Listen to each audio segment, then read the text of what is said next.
ดีใจยังบ่ล่ะดีใจแฮงเคยตั้งแต่มานี่เคยได้รถถีบไปขี่จักเทื่ออยู่บ่นี่เคยคันแรกบ่โดยขั้นแรกฮะก็ได้ดีใจฉันว่าบ่ออกถ้ามามีรถจักรขี่ได้อยู่บ่ล่ะได้เป็นอยู่เอาจะขี่รถจักรเป็นอยู่บ่โดยบางเดือนก็เมื่อแต่ทำงานขี่รถจักรนาบ่าวรถจักรตัวอ่อนก่อนไหมคะเจอเอิ้นเจอและตัวถึงกันบ่โดย2-3 มื้อเกิดมาแล้วก็ปะเลยเทียงชุนอยู่เทียงปะกล้วยนี่ปะน้องเพิ่นนี่บ่ปะอีเลียงนี่โอ้จอนดาเราจะไปใส่เขาบ่จักจอนดาเนี่ยคือแต่ใหญ่อยู่นำแมวนี่ใหญ่นำไม่เท้าเนาะไม่เท่า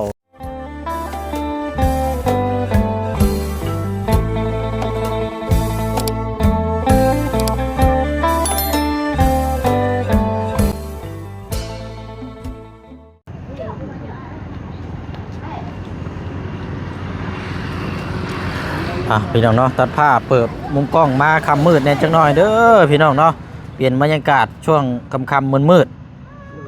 อากาศบรรหนาววันนี้เนาะมาพบมาเจอทางมิตู้เนาะเอาอยู่ดีไม่แห้งสบายดีเด้อเนาะได้ยังจีมุกนี่บอกเลยตั้งไม่น้องแต่งไทยแต่งไทยแต่งจริงอะไรเนาะโดยเอาเห็นแล้วบาทนี่เอาสบายดีเด้อสบายดีเนาะใช่นี่จักคนไหนเป็นคนไหนบาทนี่กันบ่เบิ่งคักนี่บ่ฮู้ได้บาทนี่พี่น้องมันมืดแหละมันยังอันนี้เดือดมาแท้นี่โอ้ยนอนรับบ่เนาะมื้อแดงนี่บ่ฮะโอ้ยเนาะเอาเสียงนี่ไม่แน่แล้วบัดนี้ใช่นี่สียังอันนี้นะสีฟ้าโอ้ทางนี้เด้อใช่สีแดงนี่สีแดงขนาดนี้ซ้ำกันเลยนี่เนาะขี่เป็นอยู่บ่นี่เป็นอยู่ขี่ได้อยู่บ่แต่ขี่อยู่แคมทางบ่ได้ยันรถยังบ่เป็นปานใดโอ้บ่เรื่องถนนนี่ก็สำคัญเด้นี่ลูกทางใหญ่ใช่เนาะแต่ว่าลองขี่ไปนี่ได้หรือบ่ได้คือว่ามี3คันบ่3คันคันนึงเอาไว้เฮือนแล้วคันนึงนะของไผคันนึงแต่งจริงโอ้แต่ว่าแต่งจริงเราบ่อยู่เนาะด้วยใช่นะดึงมาใกล้ๆกันพี่ด้วยฮะรถดึงปานไหนดึงเจ๊ยู่เข้ามาใกล้ๆกันพี่อยู่ฮะโอ้ดีใจบ่ลูกดีใจบ่ล่ะดีใจแฮงเคยตั้งแต่มานี่เคยได้รถถีบไปขี่จักเทื่ออยู่บ่นี่เคยคันแรกบ่โดยคันแรกฮะก็ได้ดีใจฉันว่าบ่ออกทางน้องใจดีได้อคันแรกบ่นี่กะโอ้เป็นจักรยานคันแรกเด้อนี่ไผมามอบให้เบาบุญสารวัตรเอาเนาะคนละคันเลยนี่เนาะโอ้ยหักแล้วบัดนี้ไปโรงเรียนบัดนี้เนาะอย่างน้อยก็เอาประหยัดบ่แม่นใครกว่าเฮาย่างอยู่เด้บัดนี้เนาะนี่ตะกร้านี่สามารถใส่ปึ้มใส่หยังได้เด้นี่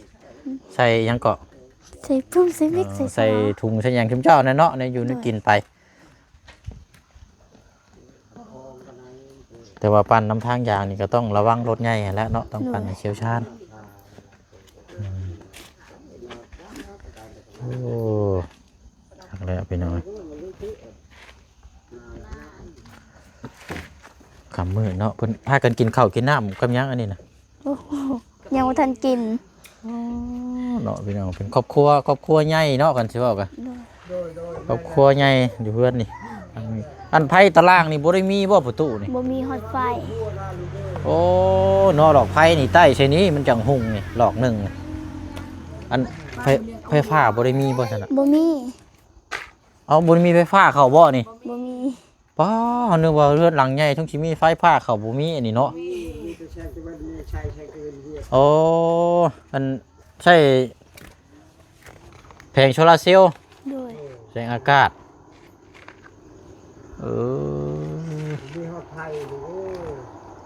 โอ้เนาะบัดอยากกินน้ำหยอกน้ำเย็นตู้เย็นนี่ยากแล้วนี่เนาะ โอ้ย เออ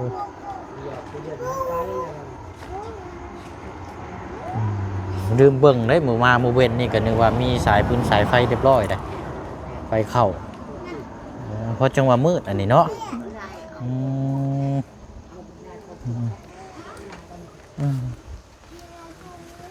โอ้ยเนาะเอาดีใจน้ำเด้อล่ะเด้อ โดยขอบใจ ใจน้ำดีใจน้ำตั้งใจห้ามใจเฮี้ยนบาทนี่แล้วก็ระมัดระวังน้ำมันเด้อเห็นเนาะการขับขี่ปั่นไตหลังกันเนาะโอ้ว้าวแล้วบาทนี่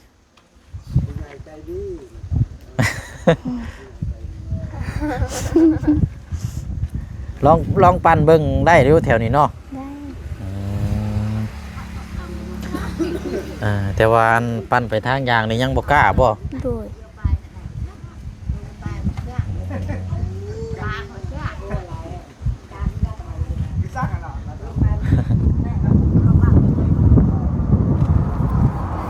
นางผิงไทยเนาะอยู่น้ำกันกันเลยลมก็หนาวซ้ำนอนอยู่นี่น้ำกันไปเลยบ่ชมวันนี้กัน นอนอยู่ห้องงาน โรงงานใช่ไหม ห้องงานน้ำพ่อพ่ออยู่ น้องอันเจ้าก็ไปบ่ ไปนอนน้ำกัน ไปน้ำกันคือเก้ามันเป็นโรงงานแบบไอ้นั่นนะ มัน power bank เลยมองอันมันไปอีกบ่ โดยนิ้วใกล้ๆนี่นะ โรงงานเขาเจ้าเฮ็ดไม้นี่บ่ บ่แม่นโรงงานนี่พักนี่อีก เอาอยู่ซ้ายมือนี่บ่ โดย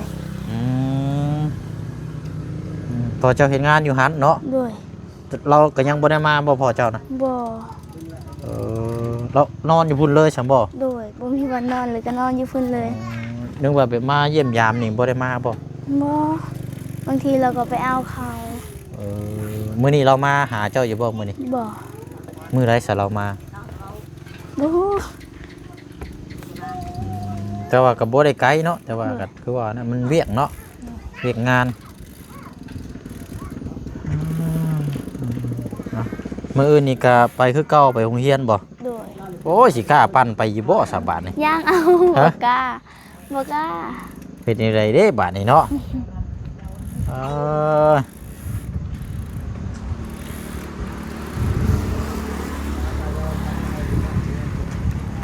ทางน้องใจะดีนี่ก็ปั่นเก่งอยู่บ่ลูก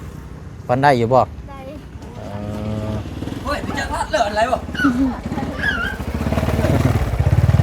ใครล่ะ นาบ้าว อ๋อนาบาวนึกว่าพ่อเจ้านะ บ่แม่น เนาะหลอกโซลาร์เซลล์มาใช้จักหลอกหนึงเนาะมันหงนี่หงเฮืองนั่งนำกันหลายคนเป็นนี่เด็กน้อยก็หลายครับอันอยู่นำกันเบิดที่เฮาเห็นตัวนี้นี่จักคนฮอดบ่สาว บ่ฮอด เท่าไรนำเบิ่งเด้อฮะฮะ 11 คนประมาณนั้น เห็นได้ 1 2 3 4 5 14 รวมทั้งเด็กน้อยรวมไปเลยเนาะ โดย รถถีบไหมไอ้เดี๋ยวมาแสดงความยินดีนำว่ายังกี่พุ่นยังบ่ทันได้ติดอยู่นี่ บ่ยังบ่ทันได้ติด รุ่นเบิ่งเนาะว่าสิทนหรือสิทานซำใดรถนี่ก็ว่าแต่ใหม่แต่ก่อนกับสกี้มันก็บ่คือกัน มันก็ขึ้นอยู่กับเฮาขี่หั่นน่ะเนาะขี่กับเฮาผู้ดูแลถ้าเป็นคนดูแลแบบว่ารักษานี่ก็สิทนอยู่คือทางอันรถถีบทางน้องอหยังบ่เสียงชื่อให้น้องปูนาอยู่บ้านแกงดวงนะ2 ปีปลายแล้วยังคือเก่าอยู่ยังไม่ได้มีอย่างเกิดขึ้นเลยว่าเราขี่เราเช็คน้ำตลอดว่าดูแลเครื่องของได้เอาปั่นตัวนี้ไปก้อนเนาะ3บัดใหญ่มากเลยเป็นแม่ค้าขายออนไลน์เลยชื่อรถจักรขี่เลยคำว่ามีรถจักรก็ขี่ได้อยู่บ่ล่ะ ได้เป็นอยู่ เอาจะขี่รถจักรเป็นอยู่บ่ โดย บางเดือนก็เมื่อจะทำงานขี่รถจักรนาบาว รถจักรตัวไหนตัวนั้นบ่แม่นตัวสีแดงเมื่อกี้น่ะนาบาวขับเมื่อกี้ อ๋อคันนั้นบ่ให้เป็นคนขับนะ มีขับ เข้าแล้วแต่หนึ่งลง เรานะครับแล้วเธอหนึ่งเราล่มเราขับบ่ได้อยู่ ครับกับอยู่เหือนได้ อ๋ออืม ขับอยู่เหือนหาย่านโดด แต่ว่าทั้งอันน้องเลี้ยงนี่ขับได้ปกติเจ้าเนาะ โดย ซ่อนก็ได้บ่ โดยได้ บางเทื่อก็เอามือรถอยู่พุ่นจังได โอ้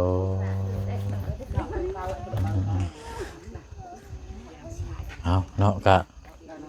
ขี่ทั้งรถจักรได้กับทั้งรถถีบได้เนาะแต่ว่าเฮาบ่มีรถจักรก็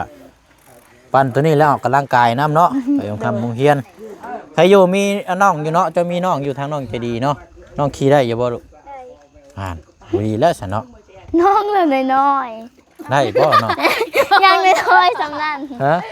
นั่นสำนั่นน้อยๆแท้ โอ้ยบ่ได้เนาะซะเนาะ ถ้าขี่ข้างล่างนั้นได้เลยครับบ่ได้แล้ว อืม เริ่มไปเลยเริ่มไปอยู่ นั่นแหละบัดน้องใหญ่ก็เอาไว้ขี่เนาะอืมพากันอันนี้บ่อาบน้ำอาบหยังเบิดละบ่ ยังบ่ทันอาบ ยังอยู่ เดี๋ยว เล ก็ ย สิ เนาะ อาบ เออใช้อันหมองอาบน้ำอาบห้องน้ำห้องในอยู่ใช่ บ่มี นี่ ห้องน้ำบ่มีห้องน้ำ เออเข้าห้องน้ำห้องในแบบเจ็บท้องเจ็บหยังบ่ซี่ได้ใช่ อยู่บ้าน อายุมีปลาหลายอยู่ปลา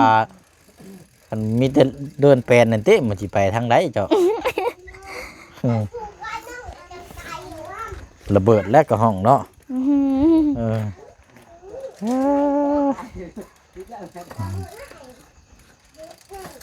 ปันได้ปกติอยู่เนาะดีแล้วเนาะคอยขี่คอยไปคอยมาคอยไปบ้านนี่อันสีของทางน้องแต่งจริงนี่สียังไง สีด โอ้สีดำ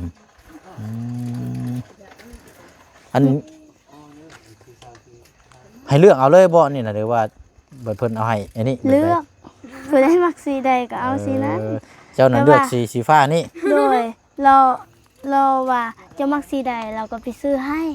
อืม เราถามก่อนว่าสิมักสีใดนะ สีฟ้าเนาะ โดย ทั้งอันน้อง สี เจดี แดง นี่สีแดงโอ้ยสีแดงแท่งใจเด้อนี่ อืม โอ้คักมันได้สินี่ เออเอาเบิ่งไว้ได้เนาะตื่นมาหลบบ่เห็นป้าบ่แฮงเด้อเนาะแต่ว่าอันบ่เชียงขึ้นไปทางชายแดนนั่นเมื่อวานเมื่อก่อนนี่มีประตูแล้วมันขายเครื่องหั่นมีรถถีบเฮียได้ นี่สิ อยู่บ้านอันแถวบ้านห้วยซานแถวนี้ รถทิพย์เฮีย แม่นรถถีบเฮียแบบว่า จอดไว้แบบนี้แล้วจอดแล้วคือจอดไว้ซี่แล้วเจ้าขึ้นไปเทิงเฮือนแล้วมาน่ะบ่เห็นเขาเจ้าลักเอาใส่รถจักรแกไปเลยเด้ รถทิพย์รัสเซีย มีหลายคันอยู่ได้แต่ว่าเขาเจ้ายังตามบ่ทันอยู่รถถีบเฮีย มีคนขี้รักหลาย คนขี่ลักรถถีบเนาะเอาง่ายซะ รถจักรเขาก็รักเขาเห็น แต่หาหม่องไว้หม่องอันนั้นแหล้วเนาะหม่องไว้จะดี บางทีรถทิพย์นี่เฮาบ่ฮู้ว่าเขาก็รักมันแบบว่ามันเบามันเขายกขึ้นได้อะนะ มันเบาจับนั่งขึ้นรถจักรก็หิวไปเลยแล้วเด้อนี่นะเว้าเรื่องอันคนขี่ลักเนาะกันที่ว่ากันจนค่ำจนมืดอันไปละไปรถโบเชียงไปน้ำกัน2 คนก็ได้เดี๋ยวไปเอานุ่มมาแจกกันก็ได้นะทางประตูนี่แหละพี่น้องเนาะปวดดีเนาะนี่บ่มีโคมเนาะ ด้วย มีโคมใต้เบิ่งเด้อพี่น้องโอ้ยค่ำจนมืดข่อยก็ได้โคตรดี นาบ่าวนอนอยู่บ้านดงบ่ โดยล่ะแม่นล่ะบันดงเบิ่งเด้อ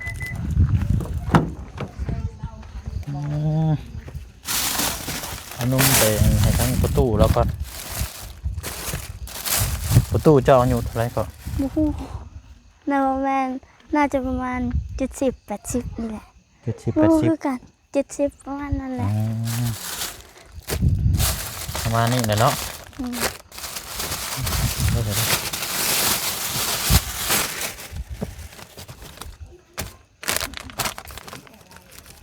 อัน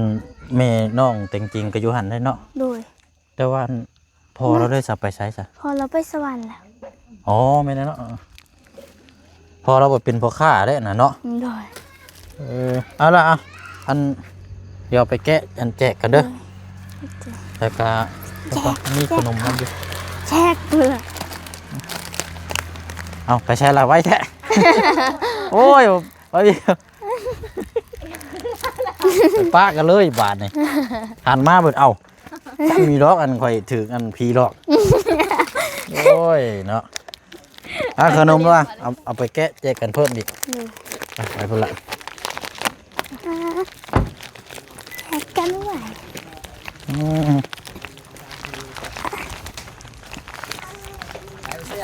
นายกายเอานั่นน่ะเอาแจกเอ็ด ซื้ออย่างมามีแต่นมมาแล้วประตูเว้ย ใจใจ น้อยเลยลองชิมมาก่อนเนาะ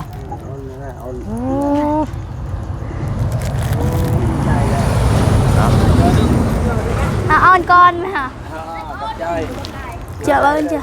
และตัวถึงกันแล้วบ่โดย น่ารัก เนาะหาแนวมาจีเนาะมามุกนี่ จีน้ำมะขาม แนวมาคามมีอยู่บ่เอ่ย เฮ้ยเป็นอะไรเนี่ยเจอ ไข่ แปะเลยตรงตาล่ะ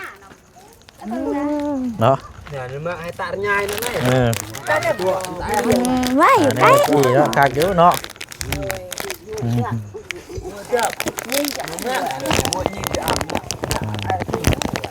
ดอกกระเลียวแม่จนเลิกยิงเลิกใคร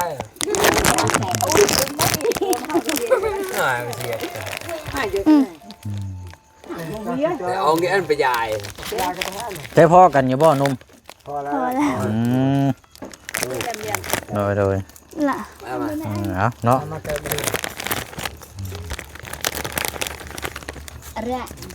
เอา อันที่เฮาเห็นนี่เป็นครอบครัวเดียวกันเบิดเด้นี่เนาะแม่นบ่โอ้ต่างเฮือนเป็นลูกเต้าเบิดเนาะแม่นเบิดเลยนี่พี่น้อยนี่แหละนั่งตุ่มโฮมกัน ละนมเยอะเหมือน แม่เดียวมาแล้วนี่ก็ล้านลูกชายอันนี้ก็ล้านลูกผู้หญิง โดย ยังเลย นี่ปัดบุมีแม่เราปะตั้งแต่น้อยดิ อันแม่เราเป็นคนเวียดซั่นบ่ คนอยู่เวียดแต่คนหนึ่งคนเราทั้งอยู่แต่เราอยู่เวียด อ๋อแต่ว่าเราไปอยู่เวียดเนาะ จำนี่ปะนี่ อันทางน้องเลี้ยงหันบ่ประมาณซำนี้เนาะ บ่ยังบ่ฮอดเดือนซ้ ทอดเดือน ำ2-3 มื้อเกิดมาแล้วก็ปะเลย เทียงชุนอยู่เทียงปะกล้วยเนี่ย ป้าน้องเพิ่นนี่บ่ ปะอีเลียงเนี่ย โอ้ จอนดา เราจะไปใส่เขาบอก มันจะอ่อนละไหนคือแต่ เออ ใหญ่อยู่น้ำ ใหญ่ใหญ่นำไม่เฒ่าเนาะไม่เฒ่าดูแลลูกหลาน พร้อมพระเจ้าเอ้ยย่าชงเดือนอีเลียงเนี่ยปะเลี้ยง เรียกแม่แล้วกินนมปอก เลี้ยง โดย ตอนนั้นนมแบบ ไปเกะ เสียงได้เลย แม่แล้วก็ป้าแล้วก็บ่มาฮอดซุมื้อนี้เลยเนาะ บ่มาเลย อืม เล่าก็เขาว่าเห็นแม่ก็บ่ชื่อแล้วนี่ อืม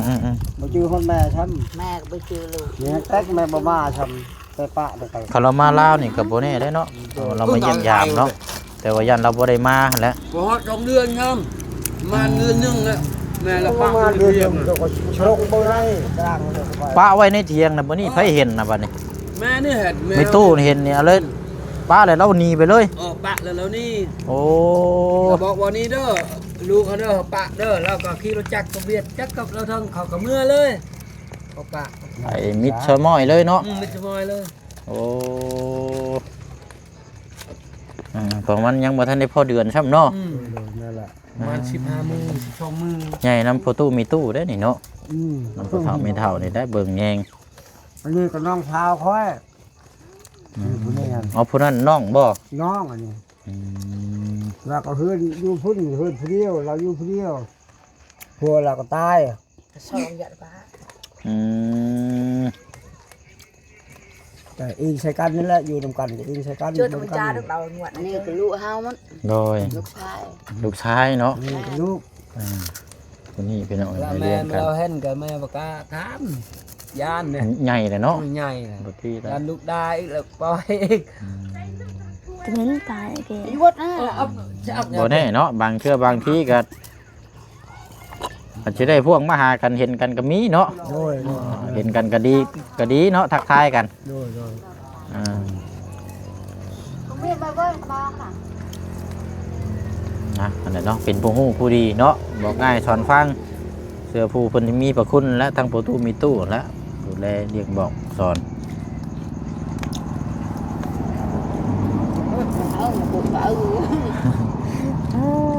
เอาดีใจน้ำเนาะวันนี้ค่ำมืดเลยเอาหลอกไผ่นี่นะวันนี้มาติดใช่นี่เนาะหลายคนนี่โอ้ ไป ใช่ตะวัน เออ มีแต่บ้านเฮาได้อบ่มีไฟบ้านอื่นมีไฟหมดจริงเหรอมันดง อันน่ะ แสดง เฮือนทั้งน้องจะดีกับบ่มีเนาะ มีหมด อันน่ะเฮือนทั้งอันได้หาน้องแต่งไทยเด้อบ่มีบ่เจ้าอ่ะบ่ได้มีไฟฟ้าบ่โอ้หลายหลังอยู่เซอนี่เนาะ ลายลังแต่หักมีเขาบ่ลงให้ อืม แถวเฮานี่มีแต่บ้านเฮาเด้อบ่มีไฟบ้านอื่นมีไฟหมด เป็นโซนนะนี่เนาะโซนที่เจ้าอยู่บัดมีอยู่2หลัง3หลังแบบห่างๆฝั่งนั้นนำ สตาร์ทเจ้าสะดาวเนาะ เอาใส่เนาะหันละนอนมารับแล้วมื้อแรงนี่เนาะ นอนมาหลับ โอ้เด็กออกไรมื้อนี้เนาะฟันดีบ่เมื่อคืน นอนมาหลับอยากได้เฮือนอยากได้รถแน่ เบิ่งพ่อลากับไปนอนเลย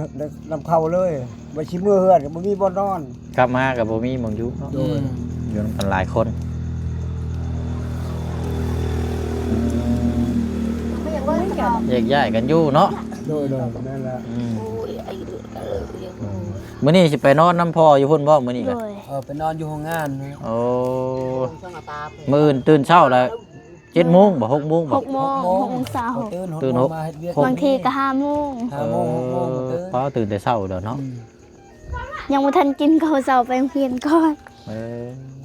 พูดดีเนาะนี่เนาะ อันนี้ก็ยังมาทันกินข้าวแล ร้องหนา เออบ างทีก็อิ่มเลย เลย ได้ตะบ้องเยอะได้ตะบ้องไปช่วย เอ้าใต้โคมน่ะหุ่งอยู่บ่ฮะใต้มึงอยู่ฮะ ไตลงเบิ่ง อันนี้ว่าไปก้านเขียดบ่ กันที่ ไปเยี่ยมทานสบายไปถอกไปทานนะลูก เข้าห้องน้ำห้องในเนาะ โดย หนูอยู่ห้องน้ ห้องน้ำในป่านะ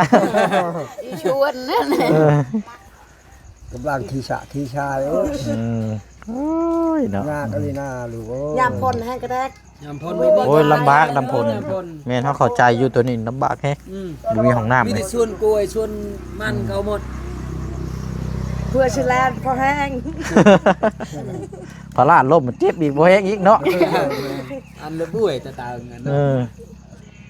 เนาะ อ ทาง ไป จริงเพิ่นกาเพิ่นว่าได้กินฮอดอยู่ทางอ้ายๆมาช่วยเหลือ มาให้มีกล่อง ำเราจนมาอยากเมื่อสวรรค์เลย เออเพิ่นโทรมาดินนะบ่ เพิ่นว่า โอ้วันศุกร์ก็อีกหลายมื้ออยู่ได้โน มือ อืม ยังหามือ6 มือ เดี๋ยวก็พอกันนะเนาะแล้วเรียกเวกงานจะขึ้นมา อันแฮมรถเทตื่นเต้นเด้อแต่จริงก็ เพิ่นโทรบอกแล้วว่าจริงๆเอ้ยเจ้าก็ได้เด้อนำโทรศัพท์กับทิพย์นะ อืม นายคันเรื่องภูละคันว่าเจ้าชีดำเพิ่นว่าโดย